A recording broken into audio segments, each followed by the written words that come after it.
నా దేశ యువత నాశనం అవుతుంది, నిర్వీర్యం అవుతోంది యువశక్తి, నిర్లక్ష్యం అవ్వనుంది ఈ దేశ భవిష్యత్తు. ఒక దేశం డీప్ సేక్ అని దూసుకుపోతుంటే మనం మాత్రం ఆస్ట్రోటాక్ దగ్గరే ఆగిపోయాం. ఈ జనరేషన్ కి ఈజీగా అన్నీ కావాలి.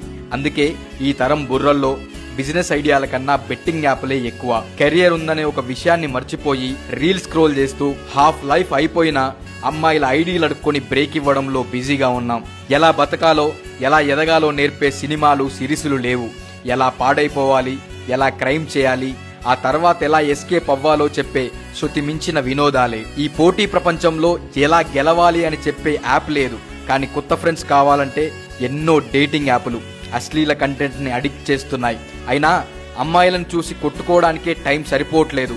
నా పిల్ల నీ పిల్ల అని. ఇంకా ఫైనల్ గా సాధిద్దామనే కోరిక, ఓపిక ఎవరికీ లేదు. అందుకే ఈ సంవత్సరం ఇంజనీరింగ్ లో 11,638 సీట్లు మిగిలిపోయాయి.